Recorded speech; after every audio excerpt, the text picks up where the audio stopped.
In this video, I'll be showing you what makes a good explanation, so your content will be better. Just stating the raw facts alone does not make for good explanation. In fact, facts can be misleading or confusing, which is contrary to what you are aiming to achieve. Okay, a good explanation is like a bridge connecting what is known to what is not known. It goes from making the things that are unfamiliar to become familiar. So it's often put, when you're trying to make good explanation, you have to put your audience, it would be your reader, listeners, but in this case, we just say readers. You have to put them in the center of the whole thing, because they are the ones you are trying to educate. So you have to put in their current level of understanding, their circumstance, their values, and even their goals into consideration. This putting them into consideration will help you connect the dots for them, because obviously when they have questions, when they are reading a piece of content, there are goals that they want to be met. There are reasons why they are reading it. Okay, so you need to help them connect those dots, get them from point A to point B. This is the answer you are looking for. Okay, so just like when someone visits your house, okay, you don't just serve anything to anyone. Okay, if a kid visits, you can give them candy, you can give them soda, but if it's an adult, then you can go ahead to serve them maybe alcohol or whatever thing they prefer. You don't serve everyone the same thing, basically. Sometimes you even have to consider their health situation. So a good explanation is all about ensuring your audience understands, appreciates, and can use the information you are sharing. If you go to children and you are using high-sounding words, vocabulary, and using abstract concepts to explain things to them, they will not really understand what you are saying. Yes, you may be saying something very rich, insightful, and deep and all that, but they won't really understand what you are saying. So you have to, at the end, focus on the audience. Okay, so in coming up with very effective content, these are some of the key things you have to consider. Like I mentioned, you have to tailor it to your audience. So you have to consider your audience's knowledge and background. You have to adjust the depth and complexity of your explanation based on their own current understanding.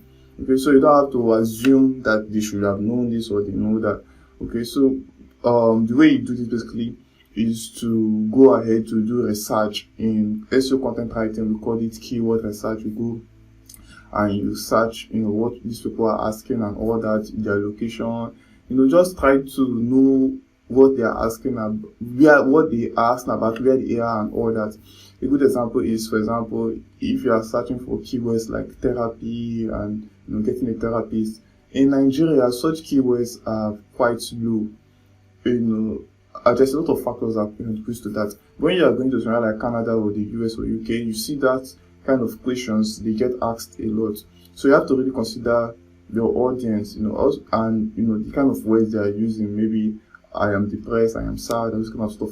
When it comes to mental health related issues, I'm just trying to let you understand the whole concept of tailoring to your audience. So you really need to research and know what they are saying, what they want to learn about. That is how you even start approaching their questions. Okay, so of course, to explain their solution to them, to explain your ideas and whatever thing you have for them, you have to connect to their existing knowledge. Knowledge is something that builds on each other. That is why when kids are talking to you, you see them saying something that sound funny. For example, they may be saying that they want to eat water, or they can be saying like basically they are because when they see food, and when they are eating, somebody tells them, oh, the word for that, you are eating or I am eating. So their brain basically associates ingesting things, having things put into your mouth as eat. So they don't really know at first that drinking water is drink you use, not eat, basically. So it will stand that they begin to associate eat with this and drink with that, then lick, chew, bite, and all those kind of nuances to it. Okay, so you really have to come to a place where you understand what these people understand, what do they really understand, okay, so that you can be able to use things that are similar in your examples, in your references, to bridge the gap between what they know and what they don't know. That's why it can be kind of hard to explain. Okay, example, if somebody that lives in the Sahara, it will be almost impossible to explain what snow is to them. Okay, but somebody who lives in Nigeria, in maybe a developing country, you can go to the refrigerator and then bring out some of those eyes are forms, and you can tell them, oh, this is what the snow looks like. Because naturally it does not just occur in this part of the world. So you begin to help them connect, oh, snow is when you now see these kind of things falling from the sky and all that. So you have to really understand where those people are coming from, so you use examples that are relevant to them. Also, if maybe you are giving illustrations, okay, I think maybe we are going to look into that in details later on, but just keep that in the back of your mind that you have to use the language and references to your audience understand. Okay, so and doing all this, you have to make sure that you are still keeping everything pinned to a specific interest of theirs. Okay, so you have to focus your answers or your explanations to the question they are asking and their interest, else they just get bored and drift away. Okay, sometimes of course there are some things that the audience don't even know that they are ignorant of, that you need to call to their attention, but ensure that, like if somebody is having some issues, maybe somebody is feeling depressed or okay, for example, let me use a simple explanation. Maybe somebody gets lost in Nigeria, maybe a specific place. You don't have to start educating them about all the mountains and forests in Nigeria, how many military we have, or animals, or our diet and all that. No, you have to just focus on telling them this is how you go from Owerri to let me say Port Harcourt. You can tell them, oh, you are currently at Abuja. Just help them know where they are and lead them to where they are. Oh, this is how you get to the airport and get back to XYZ place. That's kind of focus, not diverting to talk about, oh, you are in Lagos with 20 branches of Chicken Republic and this, and like those are irrelevant things. Only point out to them to say, oh, do you know that there is like 5 bus stops around you, so you can just pick one, move any direction. Like those, maybe that kind of blind spot is relevant, but if it's not something relevant that maybe they knowing about it to not even help their situation, there is no need telling them, about horses and all that, when what you just need to shout the next bus stop is. Okay, so going back, you have to also try to be focused and clear in whatever thing you are doing. Remove unnecessary details and jargons. These things can kind of overwhelm the reader. Okay, so you have to get to the core of the matter as quickly as possible. And just when you read a piece of content and you see some information that look like they are not necessary, like, okay, this content can do without this piece of information, then perhaps that information is not necessary there. You just take it off. For example, when you look at Formula 1 cars, those slim cars they use for Formula 1 races, you see those cars, they don't come with boots or with passenger seats or with those complex parts of a car. They don't come with air conditioner and sound systems, and all that. No, they just focus on the engine and the tires, because that is what is necessary to propel the car forward. Even if it means the driver has to ride down. So you have to focus on your aim. But because if for example, still using the illustration of a car, if somebody wants to have their family in a car, then you can go ahead to add all those details. In that case, they are not necessary. Okay, so you have to really understand what is necessary for your audience. They have to organize your thoughts logically. Okay, you can't be jumping. For example, you want to tell someone how to leave the country. You can't start by telling them how to book a flight ticket. No, you start from telling them how to get their international passport. Then you go to how to apply for a visa before you talk about booking a flight. So things have to be logical. You don't have to just throw things around, or else, even though the information will be necessary, but if it's not logically arranged, the reader may just zone out or just have to struggle, to organize the information in their own mind. Okay, so things have to be organized seamlessly and progress from ideas to idea, basically, as the relevance and importance is. Okay, yeah. So in order to also try to keep your words as simple as possible, your technical terms are not usually necessary except in the situation calls for it. Okay, so if you have very big concepts that needs to be explained, for example, if you are talking about relationships and then you are there, you see that you need to talk about boundaries and respect and all those whole things, you don't necessarily have to explain each of them in a specific sentence. You can actually do it separately. Maybe you talk about boundaries differently, then you go ahead, you talk about respect differently, and then maybe in your content or maybe during the conclusion, you bring everything together, and you can now use those words easily for the rest of the content. But first, you need to explain them individually, bit-sized, just like building blocks. You don't just have an entire wall in the building erect. You start by molding individual blocks, and then with time you cement everything together, and that's how you erect a wall. Okay, so of course, this is not necessarily writing, but one thing you have to keep in mind is that you have to make sure your content is engaging and so where necessary, you can use images, audios, videos, maybe even interactive elements, maybe 3D objects and all that, to aid your readers' understanding of complex topics. Okay, you can also, of course, this is very powerful, use stories. These stories can be your personal stories, they can be broad stories, they can even be fictional stories. They can also be stories that many people already know about, maybe using stories from the Bible or Pinocchio or Harry Potter, or or even folklores and stories people just tell around, or something you think is maybe a trend, something that just trend on social media and stuff like that. Those things will help people understand your points better. Of course, you can also use historical examples. Okay, then in all this, you have to make sure that when you're explaining something, you're putting in your conviction, your interest, your passion. All these things, they are contagious. They are what people know, how people know that you are fired up about what you are talking about. Okay, so don't just, that's why it's good to really write about things you are passionate about. Don't just start talking about something that you don't even have interest in, because the way you talk about it, it will just make people zone out, basically.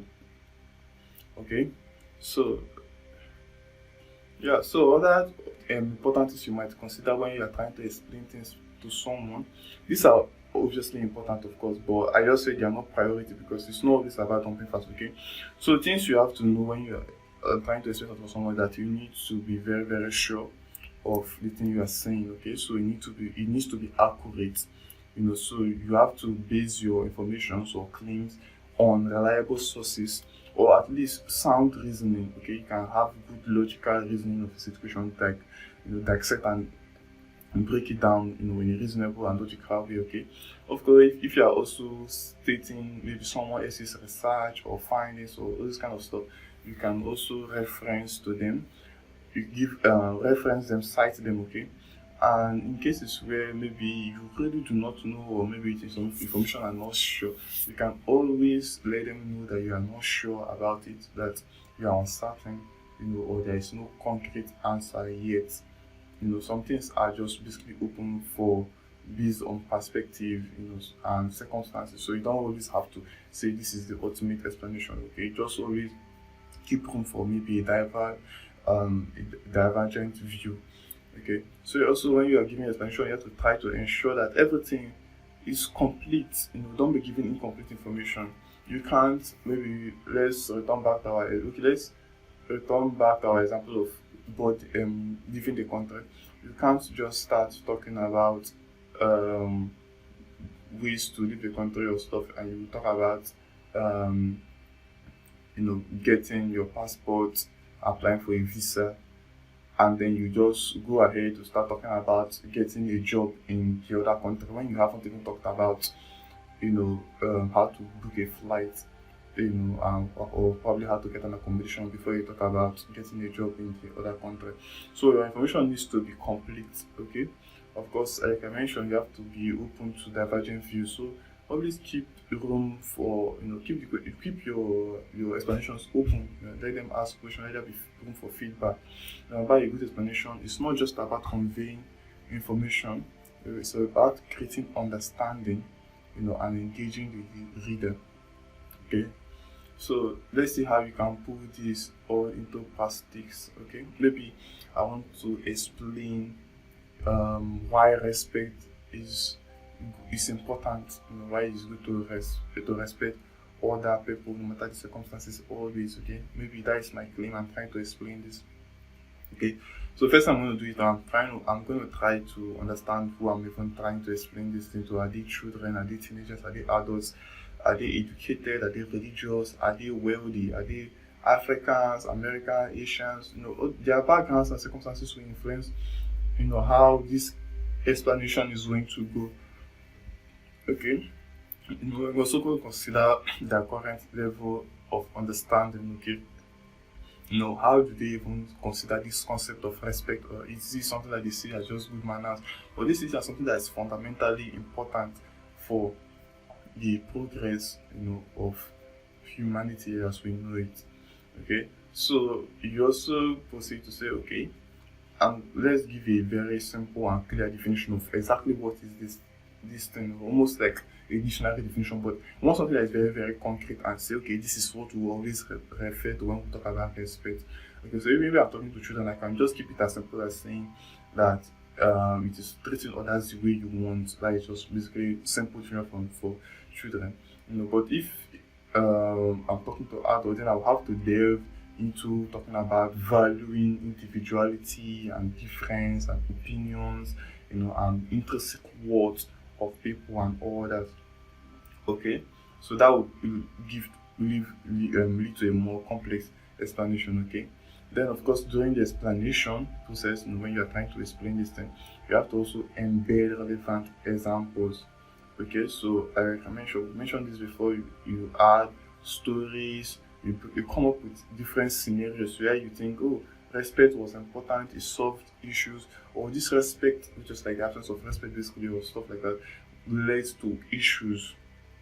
Okay, so you also try to hinge your definition on their personal values.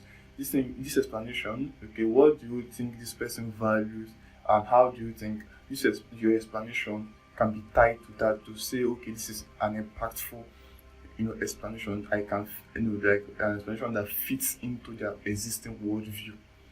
Okay, so maybe this person values relationships or the environment, or they just want everybody to be happy. How exactly is respect going to lead to all these things? How is it going to bring about better relationship, and a peaceful and happier society? Okay, so of course when you're also explaining, you have to keep the communication lines open. Okay, you keep room for questions, a discussion. Ask them for their views on respect itself.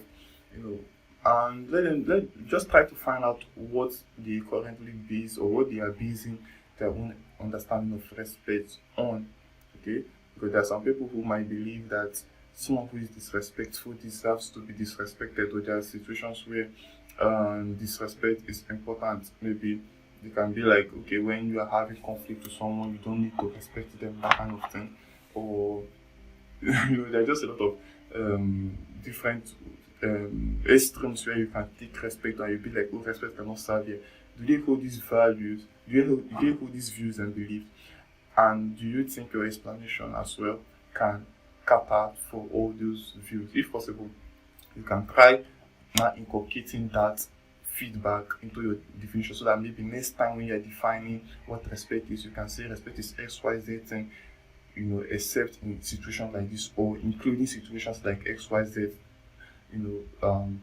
situations or circumstances. Okay, so basically that is why feedback is important.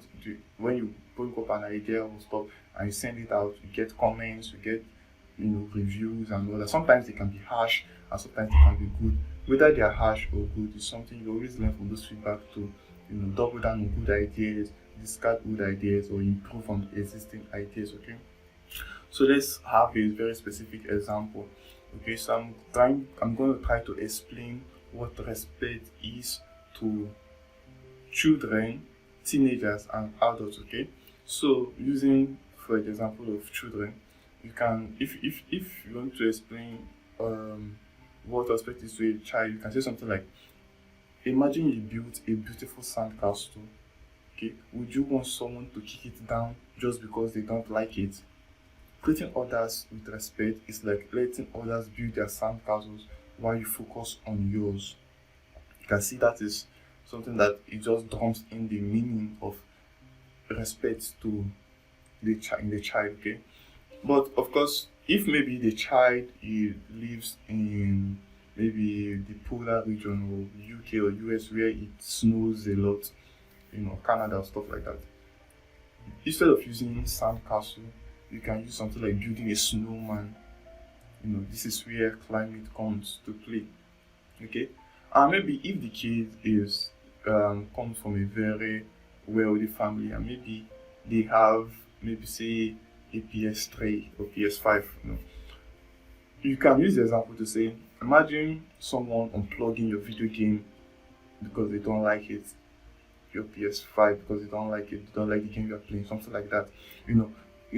A poor child obviously will not relate to a PS5 being unplugged when they're playing the game.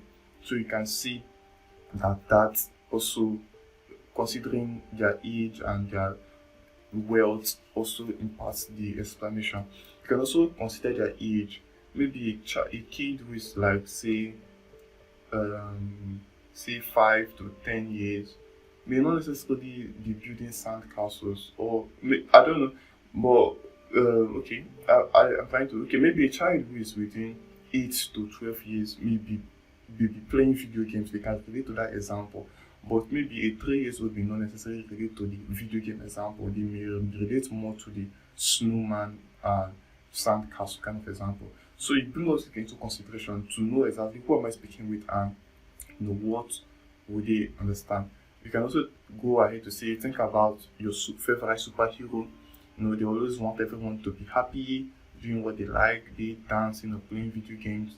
This is because they respect everyone no matter who they are. And the villain, they always go about taking what doesn't belong to them and looking for trouble because they don't respect others. Do you want to be like the superhero or the villain? It's a way to read, because I know most kids, almost every kid already knows what a superhero is and what a villain is. We see cartoons all the time, so it's kind of an example that they can relate to and something that is already associated with their worldview. Like every kid wants. Okay, let me not say every kid, but most kids, almost like 99% of kids, want to be the superhero. They want to be the good guy. They want to save the day. So if telling them something like, "Do you want to be the superhero? You want to be the bad guy?" They'll be like, "Yeah, I want to be the superhero." And seeing respect as one of the characteristics of a superhero, it really cements that idea into them. Okay, so you can see it similar thing when you're trying to explain to teenagers. Of course, you won't be using sandcastles and snowmans and all that. You can put something like this: say, respect simply means creating space for others to be themselves, even if don't fancy their choices and actions. Okay, when you respect someone, you don't shame them for preferring a certain type of music or fashion, because they will also feel you will also feel bad when they mock you for your taste in music or fashion. So from this you can see that this definition, it really captures the essence of teenagers. Like teenagers, they are the type that maybe they really worry. First of all, you notice that the language actually got a bit abstract when we started using words like creating space for others to be themselves.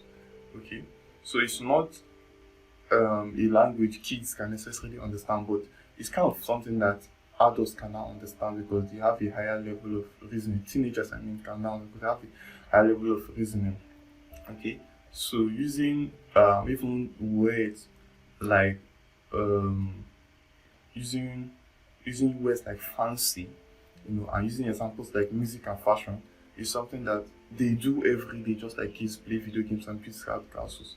So they understand this on like on an everyday level. So it really makes the whole point very vivid to them. Okay, so you can go to say respecting others' opinion even when they differ is how you learn and grow. No one knows everything, and you can always learn something new from others. Just like colors make things beautiful, it is these differences that makes life interesting, don't you think? Now, of course, this is kind of another level of abstraction, kind of abstract, but something that is also relatable. Letting them know, like when you see colors, how colorful things are, it makes things interesting. You don't necessarily have to like pink to appreciate that the maybe a drawing has pink on it. It can have different colors of scattered green, blue, indigo, but you can still appreciate the entire art. And if the whole thing was just pink or blue or your favorite color, it's not always the case that somebody just buys an artwork that is just one color, just blue. Most people like to see something, and those beauty that you see often comes from different shades interacting, how the blue and the red and the white and the black all came together. So they can really relate to it at their own level. It's kind of abstract a bit, but it's still concrete and something that yes, you really resonate with and say, yes, I really love that. So it's something that ties to their value of beauty and appreciating the world. Telling them respect is how we do that on an individual basis. Letting that whole color emerge is something powerful to them and they can relate to. That's a powerful explanation for teenagers. So, but when you get to say you want to explain respect to adults, you know that their faculty of reasoning is much more advanced, and you can also tie your explanation to even more important and pressing matters of this life, the kind of more harsh, and unsavory parts of reality. For example, if you're trying to explain respect to an adult, you can go with something like respect is the profound recognition of every individual's inherent worth and dignity manifested in our thoughts, words, and action.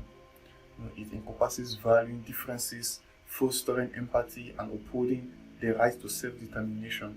This fundamental principle paves the way for individual well-being, societal progress, and a just and equitable world. If you look at this definition, seldom, like hardly would you see anything that relates to a concrete thing people do.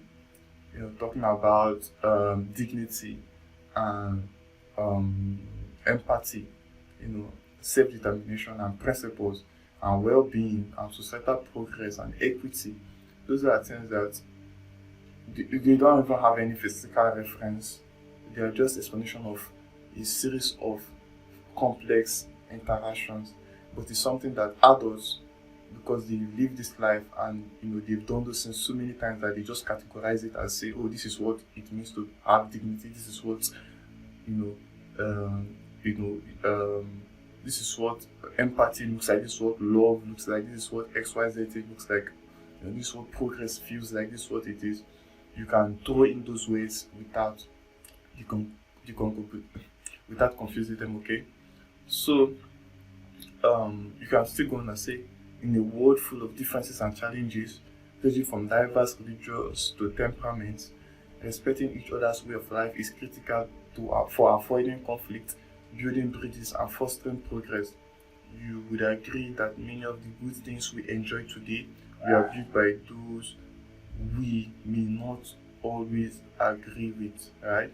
So you can see that it also comes back to tying that whole concept of respect for others into kind of a humbling experience, humbling realization that even though we may not respect someone, they may actually be playing an important role in our lives. It doesn't really matter their religion, or temperament. Of course, you can still notice again that during this whole play, there's hardly any solid thing you can say, oh, this is really what it means.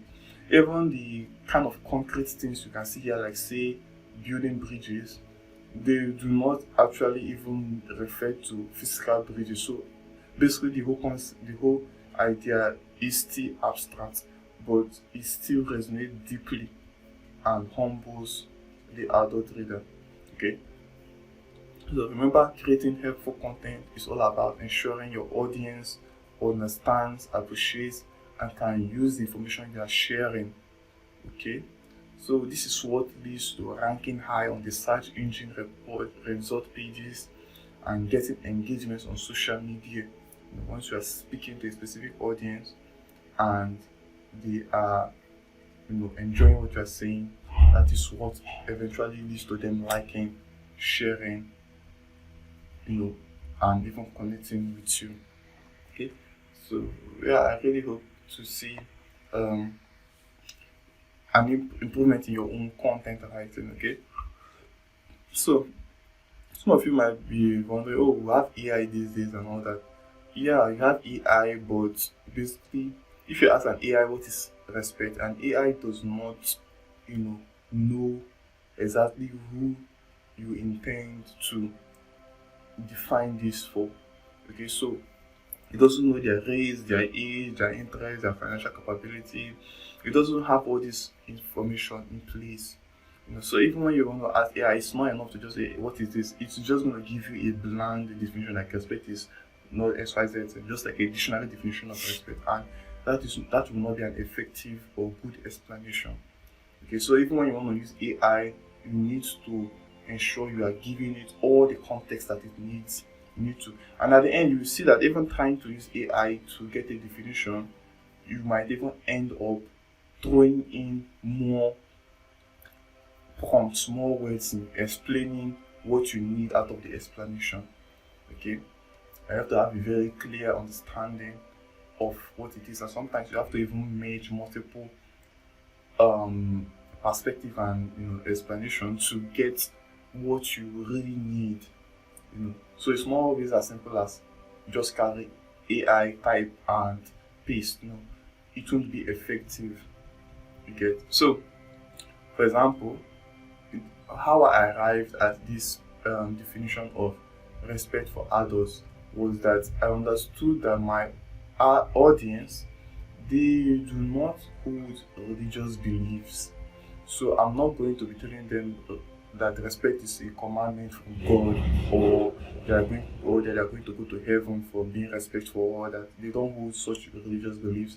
I know that they are very, very educated, so they are probably wanting to see how respect is relevant, maybe neuroscience, philosophy, and maybe socio-economical value of that particular virtue, which is like respect.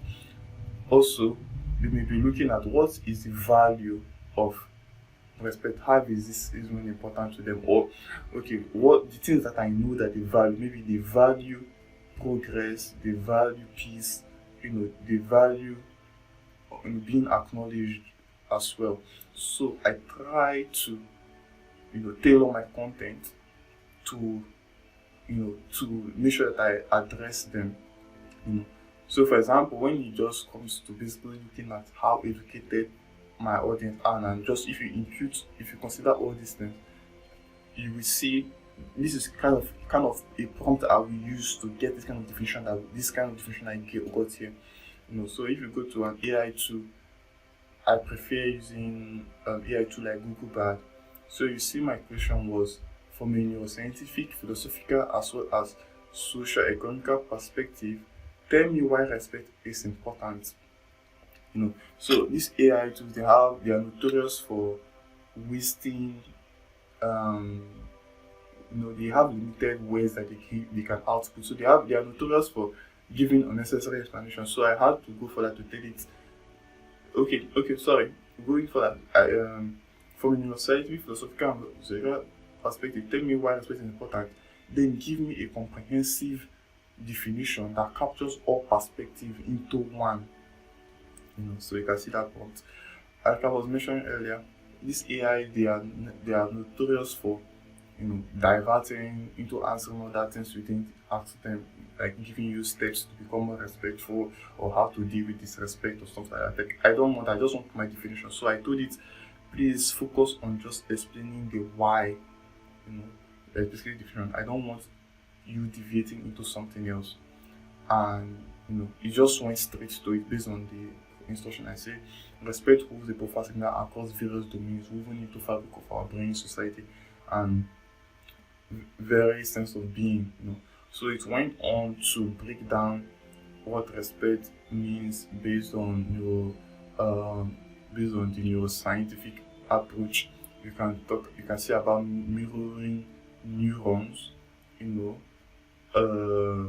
you see about fight flight response, and just it goes a lot into that. Of course, this alone is also education for me, giving me some ways that I might throw into the content that might make my audience go, oh wow, yeah.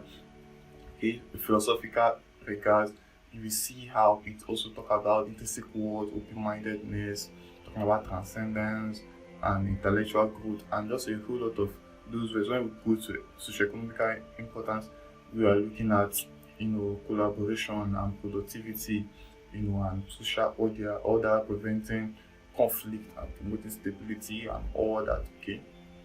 And then, like I mentioned, it still went ahead to give me that comprehensive definition, which is basically respects the profound recognition of the inherent worth, dignity, and kind of tying back all those things together.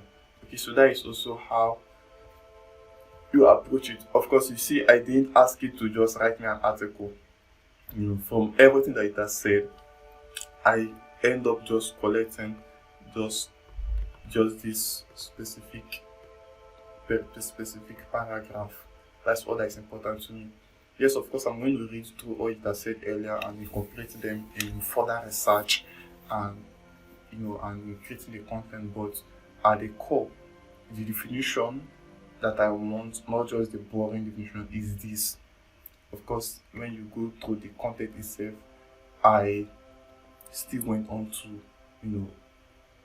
edit it a bit and also even expand on it with examples and tie it down to values and all that. Okay, so when you are writing, make sure you are giving effective explanations. In the AIs, they are just there to help you, research better. Of course, you can actually go ahead to read textbooks and maybe other blog posts and see videos to still better understand the concepts you are using and use them better. But at the end, I hope this video helps you, to really understand exactly what it takes to write content that resonates, because this is just one section of the entire puzzle. So if you've already gotten the simple and elegant art of writing program, you can find other modules of the of this guide in the Pandora's box. Okay, learn other important things. But if you haven't also gotten the writing program, I'll encourage you to go ahead and get it. Okay, yeah, thank you very much.